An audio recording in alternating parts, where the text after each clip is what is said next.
As the country grapples with the issues arising from the COVID-19 pandemic, how is the country faring in trying to subdue the virus?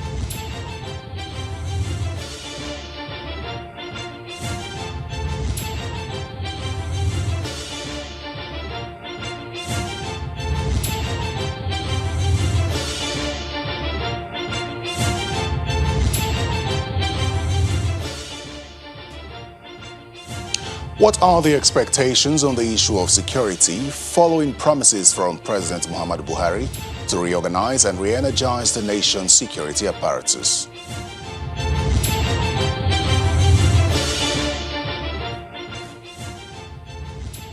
Hello and welcome to Politics Today. I am Terry Ikumi. It's 53 days now, 53 weeks, I beg your pardon, since the outbreak of the coronavirus in Nigeria. There are 102,601 confirmed cases of COVID-19 in Nigeria. Since this year, the numbers of confirmed cases have been climbing. Yesterday, 1,270 new cases were confirmed, up from 1,244 recorded on Monday. And 12 deaths were recorded, bringing the total to 1,373 deaths. To many, especially frontline health workers, that some Nigerians still do not believe that the virus is real and many still do not observe the COVID-19 protocols is disturbing. The government says vaccines are on the way, but some Nigerians fear that it may not be fairly distributed. Now, it would seem that there is some distrust that exists between the people and government because of the attitude of governments both at the federal and subnational levels. Now, according to the Director General of the National Center for Disease Control, Chikwe Hekwazu, as we reimagine solutions for COVID-19, we must focus on working together, supporting each other, and recognizing that no country is safe until every country is safe. He believes that with solidarity, the country has a better chance at fighting the pandemic. Well, my guest tonight is the Chairman House Committee on Healthcare Services, Honorable Tanko Sununu. Honorable, welcome to Politics Today. Thank you very much for inviting me once again.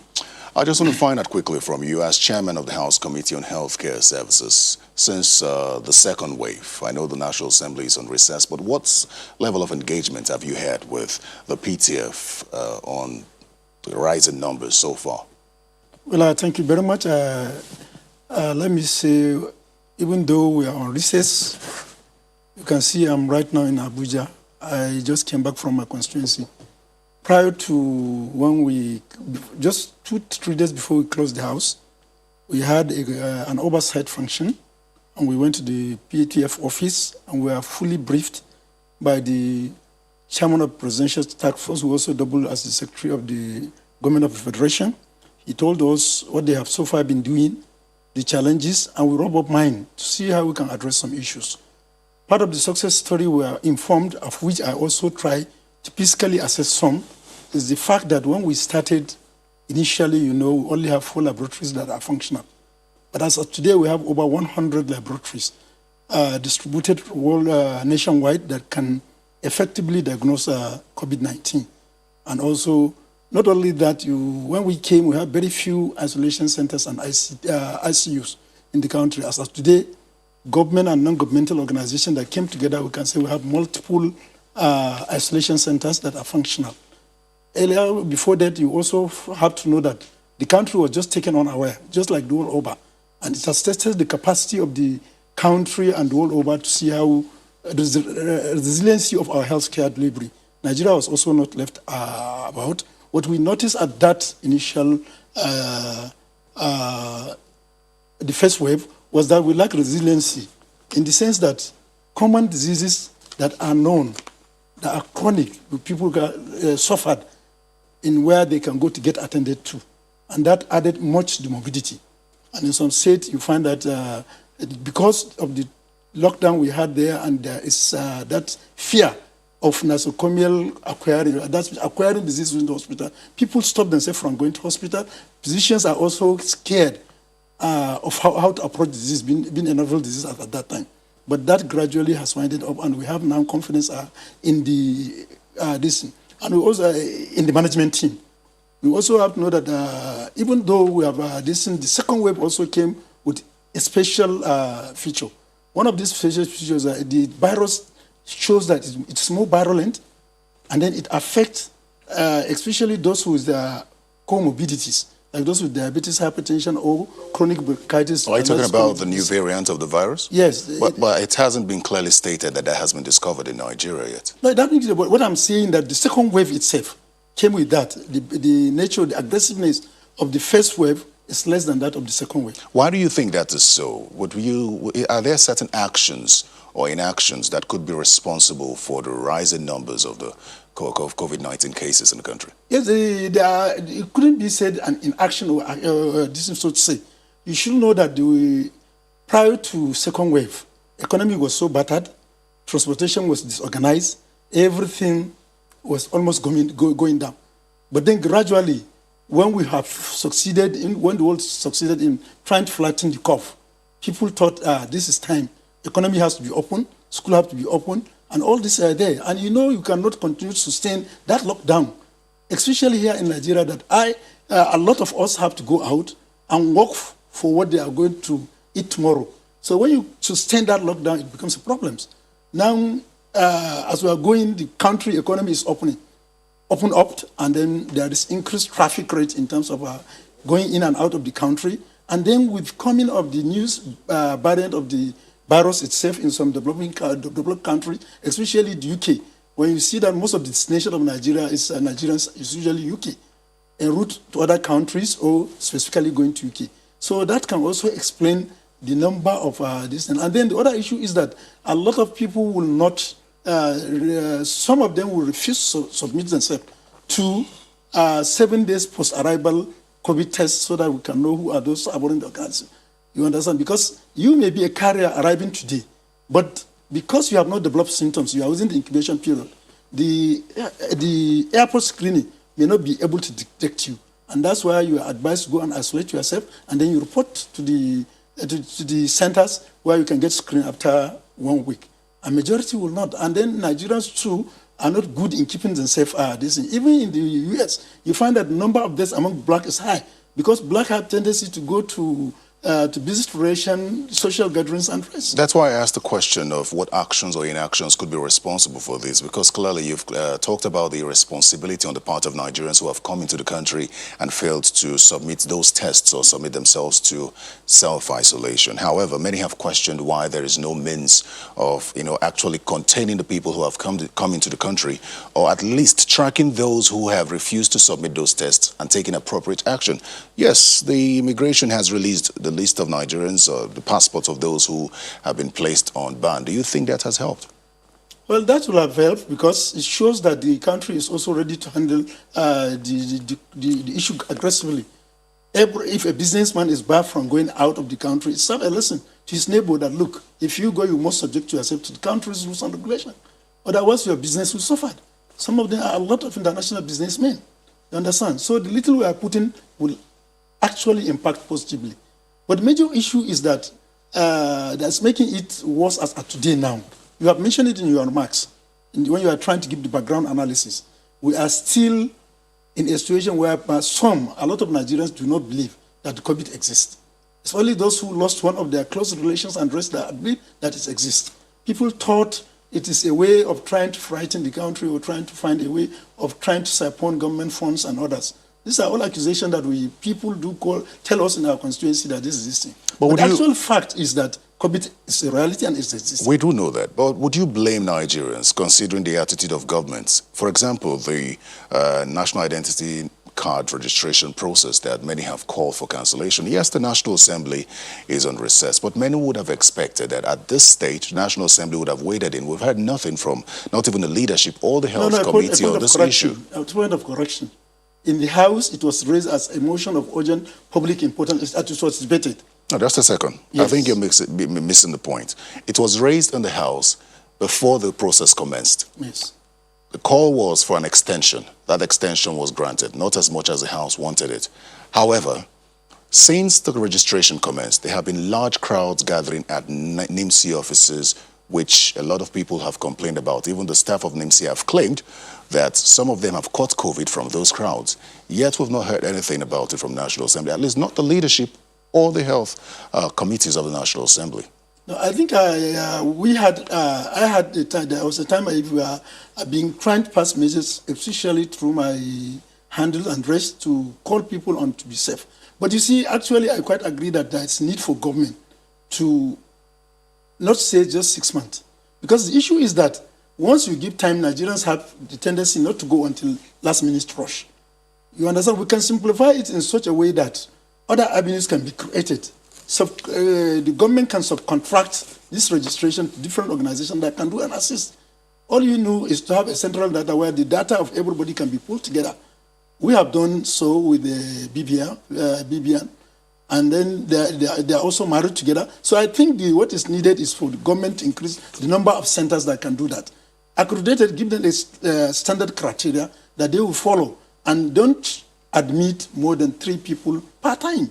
You understand? But when you say a state have to go to one particular center to this, definitely, you know, communication is very vital, especially at the time of insecurity. Nobody would want to lose his line because he cannot get his NIMSI attached to his... So would it be a fair call now to say that until that is done, the process should be suspended, at least to show those who are doubting? Because many people have concluded that if the government which claims that the COVID-19 is real in the country, is exposing Nigerians to something like that, then why should they obey it? So the calls possibly put a suspension to this while more centers are created, and then the process can continue. Definitely, that's. I think as soon as we resume, or even before then, I'm sure that the House leadership will seek the advice of the chairman of the Committees of Affairs of the National Assembly, of which even yesterday we had a meeting with the Senate counterpart, and we have reviewed the situation. Definitely, it's exposing a lot of risk to the country. And then the benefit, now we have to look at it, the benefit of doing that, and then the risk of getting people exposed more to the virus, we will have to weigh it. And not only that, it's also trying to, when we continue to do it in such a manner, it also tends to put doubt on the minds of people, and therefore may also lead them to not obey the protocol that we are trying to call people to adhere to. So definitely government has to take a position. Very well. Let's sit with government attitude to this now. There have been hints of a second lockdown. You know, many have questioned if that's necessary from your assessment. And I believe that from your engagement with the PTF, you'd have an answer for this as well. How effective was the first lockdown? And do you think a second lockdown is necessary? Will it help? See, if you say how effective it was, the first lockdown, I can't say it was 100% effective, because you have to look at the circumstances that an average Nigerian found himself. I just mentioned earlier that people have to go out and look for what to eat tomorrow for today. You understand? And then our social package and social welfare services is also still at rudimentary stage. You understand? We have a lot of many vulnerable groups that need to be taken care of. You understand? But you see, rather than putting absolute lockdown that will affect the economy, affect the psyche of Nigerians, and then came with an aftermath, just as we have seen in the first lockdown, we should try to see how we can engage stakeholders. If you look at it, Nigerians were always we are good in denial. When the government says, and the World Health Organization says that it's polio, people try to say no. And a lot of it became a serious issue. What the government did, it resulted to creating community headed by traditional rulers, headed by religious organizations, preaching to people until people now realize and accept this as a reality that is not something trying to do otherwise to their health or to their fertility and rest. You understand? And it became acceptable, and today we are proud to say Nigeria has eradicated polio in the country. So that formal setup is still there. So I think the PTF will have to reactivate that avenue that was used by National Primary Health Care Development Agency to achieve eradication of polio, so as to strengthen the fight against COVID-19. Okay, now you are a health professional. Okay, now some would say that till now we haven't found ways to deal with this virus that are peculiar to us in Nigeria. Some have raised the issue of the symptoms of COVID-19 are similar to malaria and typhoid. So why is it that at this stage we still haven't found a way to deal with the issue with the COVID-19 pandemic that in ways that are peculiar to us? We've heard from high places, even the governor of Kogi State referred to the actions of the federal government as a copy and paste insisting that we must deal with the virus if it does exist, according to him, in ways that are peculiar to us. Yes, I quite agree with you, but then generally, we must know that viral diseases and virus infection are not like bacterial infection. That you can say straightforward, this is a bacterial infection, pneumonia, caused by streptococcus, give it antibiotics to go clearly. You understand? Virus have their own peculiarities. Antiviral are not only costly, but they also take longer time too. You understand? And then, unlike bacteria that you can culture in your lab, to say that this is, you can do microscopy, culture, and sensitivity to find which particular organism it is responding to. On viruses, unlike that. Even the remdesivir that are this, just now, the World Health Organization of recent says it's amount waste of money, it's costly, and it doesn't add value to this thing. So mostly in viral diseases, treatment is usually supportive to boost body immunity so that body can be able to fight it on its own. And then that calls for what? Early detection, early presentation. When you say that, yes, there are similarities, and that's why we are trained as doctors to have differential diagnosis. That, look, this can be chest infection.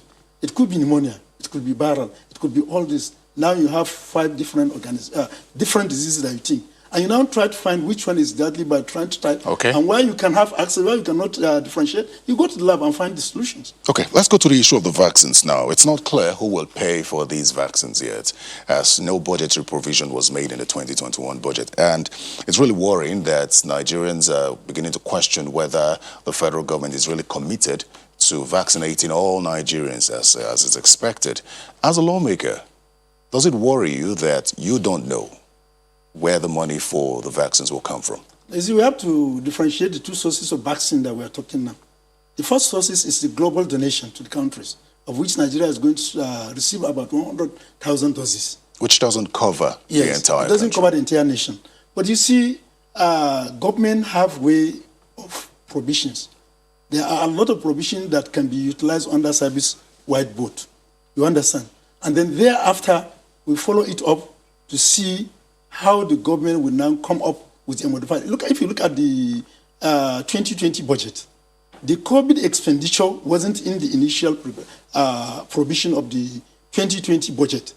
But then the federal government quickly came up with the revised budget bill that was passed in the National Assembly. The National Assembly discussed it, deliberate on it, and then pass it as a revised amendment budget. You understand? So there is that possibility for government to also do similar this thing, because these are unplanned for. But then how's the National Assembly going to monitor the vaccine administration process, the distribution process? Because there are fears now that, despite the fact that the PTF has said that when the vaccines come into the country, that the frontline health workers will be the first to get those vaccines, there are fears now that the rich and political elite will benefit more. As lawmakers, it's your responsibility to monitor processes like this. How is the National Assembly going to go about it? It's just like what I told you. We had that meeting of the Health Committee yesterday, chaired by the National Assembly Committee on Health, chaired by the Senate Committee on Health, chairman. We quickly came back so that we can quickly sit down this thing. And within the next 48 hours, we are going to invite the PTF, especially the National Primary Health Care Development Agency, who have the mandate to vaccinate or to vaccinate people in the country. We want to hear their modalities so that where we are in disagreement, based on the information we have from our various constituencies, we are going to check at this. The National Assembly, let me tell you this thing, is not a rubber stamp National Assembly. If you want to find that, go and check between proposal of 2020 amendment budget and the 2020 Amendment Act. You find that there are a lot of provisions that came from the executive that we at National Assembly, we didn't accept that can translate into benefit to our entire nation. For example, there was a provision of 3 molecular laboratory per each geopolitical zone in the state. You understand, in each of the 36 states of the Federation and FCT. Now, the question we raise at National Assembly, yes, quite all right, it's needed.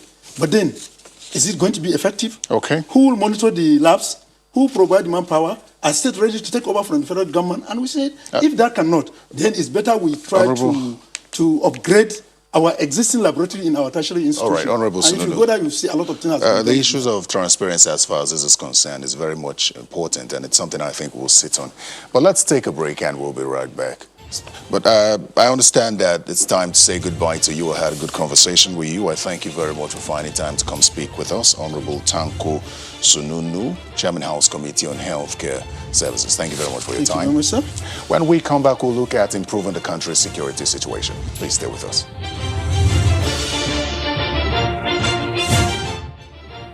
Welcome back to Politics Today. Our next conversation is on the issue of insecurity, which will always be a topic of conversations across the country until Nigerians feel safe again and are free to go about their daily activities without worrying about whether they will return safely. Well, the year 2021 comes with some sort of hope, and Nigerians are looking to see what changes will be made following the president's New Year speech promising to re-energize and reorganize the security apparatus and personnel of the armed forces and the police. Well, the president also stated the need to rapidly move to a more proactive and preemptive posture to ensure that these sorts of traumatic incidents do not become a norm. He has said that his administration is fully aware of its responsibility to protect the lives and property of all Nigerians and will not relent in learning and adapting to changing threats to our national security and civic well-being. So Nigerians are waiting patiently to see how quickly the president will act and if these actions will guarantee safety of all. Well, let's get into the conversation now. I am joined by our former Director of Military Intelligence and Special Advisor to the Defense Minister on Technical Matters, General Ahmed Jibrin. Welcome to Politics Today. Welcome. Thank you very much for having me. Now, also, Ndubisi Nwokolo, a security consultant, joins virtually from Birmingham, England. Welcome to Politics Today. All right, General, let me start with you now. The Catholic archbishops, the bishops of Nigeria have said that President Muhammadu Buhari needs to listen to the cries of Nigerians over a security situation in the country. He says that this has been a message for a while to the president, but it doesn't seem like the president is listening. Does it come across to you that the president is listening to the right people as far as the nation's security is concerned? Well, the president is listening, and I believe so because there are a lot of measures the government is taking to ensure that security is bolstered. But there are certain steps and measures that is not for the knowledge of the public. Because what is important when you are faced with security problems like this, first of all, you need to have enough troops to be able to make strong presence where the crises are. You need to have sufficient equipment and, fighting equipment to be able to deal with the situation. You need to up your intelligence gathering capability. You need to also ensure that all the areas that have been captured are protected. You need to ensure that the allowances and salaries of the security personnel are paid on time to ensure that their morale is boosted. To ensure also that they have enough and relevant protective equipments that are going to fight to ensure the security of the country are provided. Now, to answer the question, I would say the president is listening because in all these areas I've highlighted, there are a lot of effort to ensure that progress is made. Let's look at the, first of all, the presence of troops, because whatever you have the equipment, whether you have the intelligence, you need troops on the ground to do the fight. So when this regime came in 2015, the recruitment was only for 1,000 troops, army in the country, only 1,000. That year it was up to 2,000, and then later in 2017 it was taken to 3,000. And then in 2018 it was up to 5,000. Now to cut it short, this year the president ordered that not less than 10,000 troops must be recruited to ensure that we increase our presence on the ground. And then to add more on this, not just taking 10,000 troops, but quality troops. And therefore, he directed that all the services should ensure that only troops, Nigerians that are genuinely interested in the security of this country and they are ready to lay their lives that are the ones that should be recruited, not only job seekers or not just people who are just looking for where to earn salaries. So that is why the starting point is the army, because army has the largest troops. Now, the army is supposed to recruit 10,000, but after the usual screening they do at the state level, more than 10,000 were recruited. In fact, to be precise, around 1,400 were recruited from the state. But instead of lumping them to Depot NA to commence training, in answer to what the president directed, only quality troops, they were now taken to a known forest at Kano called Falgore Forest, where they are now going to do what they call extended screening, what is called pre-deployment to depot screening. And this screening was personally supervised by the Chief of Army Staff himself. So out of the 1,400 they took, only 600 were finally selected. So the remaining 4,000 new recruitment has to be done to do. So that is the aspect of recruitment. It would seem that you have a lot to speak on this, and one of the things I'd like to take you up on is welfare of the troops. But let me go to Mr. Nwokolo in Birmingham. Mr. Nwokolo, you've listened to the general here. He's agreed that the president has listened to the right people, or is listening to the right people. Do you agree? Well, I think the answer cannot be yes or no. From his analysis, he was only trying to tell us about recruitment. But the question could be, will recruitment of troops solve the problem of insecurity in the country? The answer is no. So based on that, yes, the president might be listening, and more troops are being recruited into the Nigerian military. But the question could be, are the strategy right? Are the operation right? You know, so there are other things that could help us solve the issue of insecurity. So not just the recruitment of troops. I heard him talk about recruiting the right caliber of people. Yes, issue of welfare of the military is important.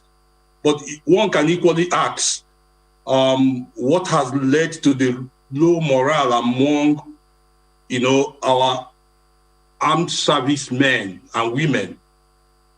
There's so much to it. There are other political issues. There are other socio-cultural issues which, if we don't put them into perspective, you're not able to solve that problem. For instance, permit me to say that the issue of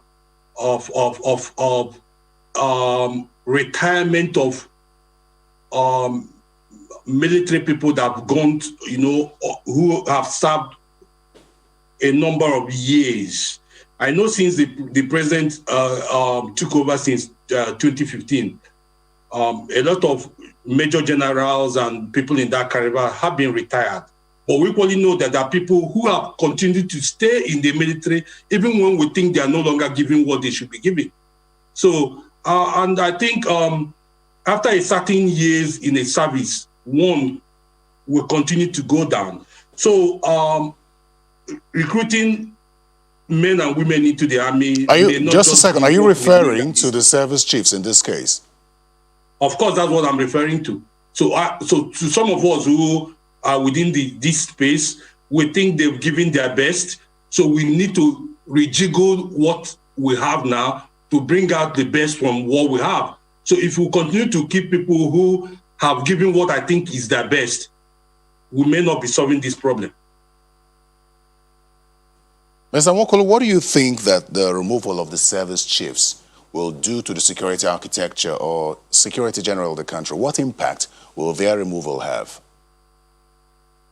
Let's start from the fact that from the Chief of Army Staff to the Chief of Defense Staff, none of them have served less than 35 years and above. So for some of us who are within that space, we think they've given their best. They need to go home and rest. We need to bring people with fresh ideas. It happens everywhere in the world. You know, for instance, I'm a supporter of Arsenal Football Club.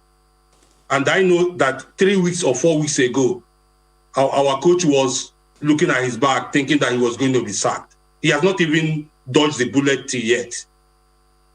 The issue is that if you're in a place and you think, and your superior think you're not delivering, you need to give space for other people to come in. In 2015, when President Buhari took over, part of what he did was to change the army, the service chief, and he brought in the people who are presently there. You could see within the 6 months when they took over what they achieved. They came in with new vigor. They came in with new ideas. They came in with their own people who believed in what they wanted to do. They've been there for more than 4 years. And we think now the president needs to look and assess what he has. There are Nigerian major generals, rear admirals, and so on, who have fresh ideas, who, if you give this authority a mantle, within the next 6 months, they will drive Boko Haram to the purpose of actually eliminating them. That is my thinking. And if you look everywhere in the world, if you're in a particular office after a while, you will start losing the steam. No matter how good you are, you need fresh ideas. And that's part of what I think. All right, Mr. Nwokolo, let me go to General Ahmed now. He's talked about the impact that the removal of the security chiefs will have. Okay. I know that you are technical advisor to the Minister of Defense. Do you agree with him that there will be a positive impact on security if the security chiefs are removed? Okay. First of all, I'd like to correct the impression he made earlier that I was only, when we say the president was hearing, I was only talking about recruitment of troops. No, I highlighted 5 areas. I just only took recruitment to start with. We are talking about the equipment to be purchased and deployed in terms of improved mobility and fighting capacity. We are talking about upping the intelligence capacity of the military. We are talking about improved collaboration with their neighboring countries. All these areas, and then the improvement of the morale of the troops. There are so many things that are being done to ensure all these things are achieved. So it's not only troops. Troops recruitment is just one area, but it's the basic. It's very important because whatever you have, if you do not have the troops on the ground to do the fight, you are wasting your time. And you have to have quality troops. So that's it. Then regarding the issue of the removal of the service chiefs, you know, everybody can have his own opinion on issue. But I always like to advise that if you don't know something, you need to ask, you need to learn why certain things are being done. We all know that the president has the highest informants in this country. He hears far more than all of us here. He knows far more than many of us know. There are so many things that he sees we cannot see because of the level he is and the tentacles he has all over the country. There is a reason why the president feels that he still wants to retain his service chiefs. Let me be frank with you. We are not lacking in expertise in the execution of this war. No, we are not lacking in expertise. We are not lacking in people who can prosecute the war. It is not the problem. We have said some of the problems we have identified. We are thin on the ground. We need to improve our recruitment so that we have large presence in where these crises are happening. We need to improve in our holdings of fighting vehicles. And we need to improve our holding of vehicles that are protected so that troops can move safely. Protective equipments, night vision goggles, and other surveillance equipment that will give the troops eyes and ears where they could not reach. These are some of the things we have to understand. So it is, I've said it earlier, that the people that are likely to succeed these service chiefs are the people that are really calling the shots now.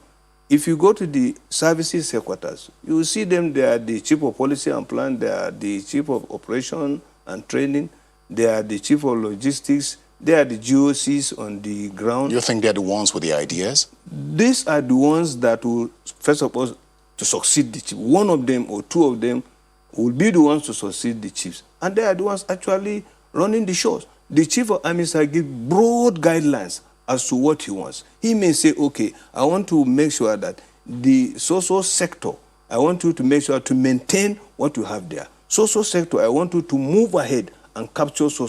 Social sector, I want you to prepare to back off this sector as they move forward in their assault. He gives broad guidelines. Both the GOC on the ground, the brigade commanders on the ground, the battalion commander are the ones that actually do the actual fighting. There's what we call the operation order. The operation order will be given by GOC, not chief of army staff. So he has been given a general area to capture or to ensure that security is maintained in the area. It's the GOC that will come and give the orders and say that, okay, I want social brigade to capture this player, I want social brigade to capture this thing, giving them time and space. And I want social brigade to support this. So, right, let me go to Mr. Nwokolo now in Birmingham. When the president talked about a more preemptive and proactive approach in his New Year message to the fight against insecurity, what were your thoughts? Well, he was speaking. He was speaking. Hello, Mr. Nwokolo, can you hear me? Issue. Yes. He was speaking to the issue, and I think what he said was the right thing to say. But the issue remains: how good will the execution go? So, yes, I like what the general said, but talking about equipments and all that. But one of my questions to him might be, were we lacking all these things before 2014? Were we lacking all these things before the change of guard in 2015? Were we lacking every of this? Motivation is an issue. And most times, motivation cannot come because you've just brought in new equipments. Motivation can come because you have a change of leadership, which can bring, a kind of a tactical solution to what you're looking at. I like the president's address to the issue. And we all know that some of these issues are not just things you would think. They are not methodological. They are not. They're equally not things you say because you've brought in new equipment. There are things there are issues you might solve because you have a kind of a rearrangement of the order you've been using. And most of this can come because you've been able to rejiggle your men, your troops, their ideas, and a solution. I like the general defending by saying, that the people who are presently working with the service chiefs are the people who will take over. Yes, we know. They may or they may not, because the president, who is the commander of chiefs, can decide to retire all of them. But let's agree that he says, okay, all the service chiefs should go. The people who are next to them should take over.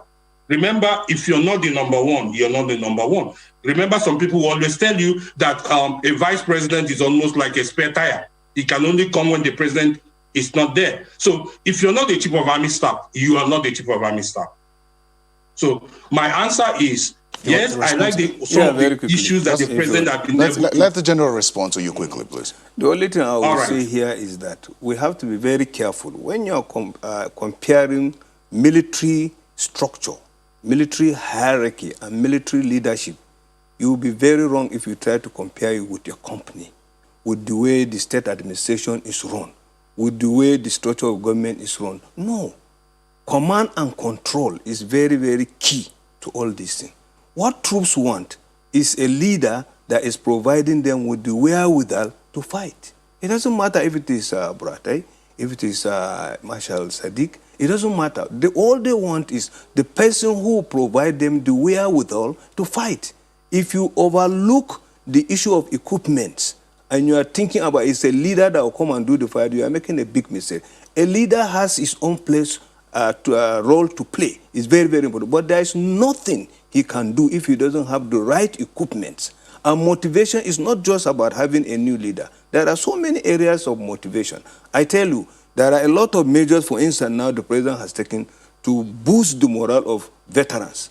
He is not only boosting the morale of veterans in this area, he's also boosting the morale of the serving troops, because they now know that if I put in my best and I leave service, I have something to fall back on. I think what you mentioned is very important. Would like to know what the president is doing to boost the morale of the troops, but that will be after the break. Please stay with us. We'll be right back.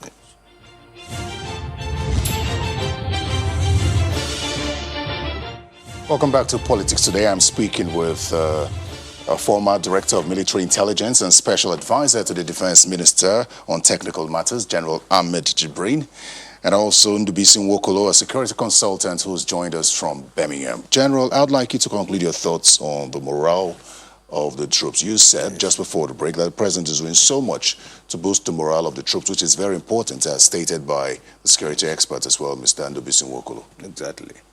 I was talking about the effort he's doing to boost the morale of the troops. First of all, I talk about the veterans. You know, the veterans are those ones that have left. And if you find out the pension that the veterans live on has been well reviewed and enhanced. And then in the harmonized terms and conditions of service we have now, there are a lot of things that when a soldier successfully finishes his tour of duty and is leaving the service, he will take home away with. All these are things that the president is putting in place. It was not like that before. You go with pittance before, but now you go with something tangible that you will carry home for your people to say, yes, our son has been there.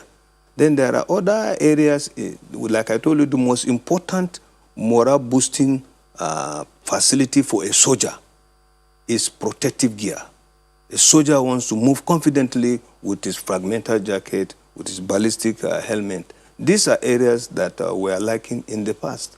But now our DICON, Defense Industrial Corporation, is producing this locally in conjunction with other. So what's the president doing to boost the morale of the troops? That's what I'm saying. That's at the field now. I say that's what I'm saying. If you are giving the soldier his protective equipment, that's the first thing, because he goes out. If he is not wearing his flak jacket, he's not wearing his ballistic helmet, he's exposed. That's the first thing I've told you. And I've told you also that the retirement benefits have been improved, and all their allowances that are due for them are being paid on time. And then another important area is the area of ensuring that equipments that were lacking. He asked question whether in the past those equipment were there. You know, war equipments, they are like any other equipment. When you use them over time, they wear off and they spoil. It's not as if we didn't have this. And some of them become casualties themselves, and there is need to replace them. So they are being replaced. And the new ones, in tandem with the modern time, are being brought. Okay, let's go to Mr. Nwokolo now. Mr. Nwokolo, you've seen, heard about the regional securities that have cropped up across the country, and some dissenting voices have been raised as regard to that. Talk about the importance of those regional security outfits and the need for the military or the security agencies as in general to collaborate with them in stemming the issues of insecurity. Okay, let's start from the point of agreeing that the country is in their situation of a new security architecture. That we cannot run away from, no matter from any angle you want to look at it. The country is in their need of a working security architecture. In short, by now, we should be sitting down and be reviewing our national security policy. We have an issue. We have an issue in the sense that there is insurgency that's uprising almost in every part of our country. The insecurity is increasing. You can no longer jump into your car and drive 10 kilometers away from any of the cities without looking at your back if you're going to be kidnapped. So Nigerians are looking at themselves and asking, if the state cannot protect us, how can we protect ourselves? I'll give you an instance. I'm from a town called Oba, which is in Idemili South local government. I know that my community has been able to, have their own vigilante association. Apart from that, my town union here in the UK are even going ahead to procure drones to patrol the town at night. It shows how difficult it is for people, to live in Nigeria. So every Nigerian, every community is trying to find a way to protect itself. So you can link this to what you're experiencing now, where regional quasi troops are rising everywhere. Some with the backing of their state government, some being organized by communities to protect themselves. As our own governance spaces are increasing, people are trying to find a way to protect themselves against this uprising. For instance, if you look at the northwest part of the country, in places like Zamfara, people no longer sleep. Part of our researchers who are working in a community in Zamfara, in Kamnanamu, the local government, for instance, it shows that as of this week, people can no longer go to market to buy things. The food situation in that community has increased because people have totally deserted the farms. But it's as bad as that. Mr. Nwokolo, let me ask you this. Where do we draw the line between illegal possession of firearms, because we have a case where there's a high rate of proliferation of small arms and illegal weapons in the country, which we're trying to get out of the hands of the wrong people. Where do we draw the line between that and self-protection, as you have rightly said? Between criminality and self-protection. It's honestly I would rather even describe it as a genie in the bottle. If it goes away, how do you come back to hold it? It's like the question some of us are asking. We are growing this informal security, arming them. How do we solve the problem, after the war is won? So I may not be here, I may not give you an answer to it, because it's something only if you do a proper research, I'm able to answer you. For now, all I could say is that we can only manage the situation by saying,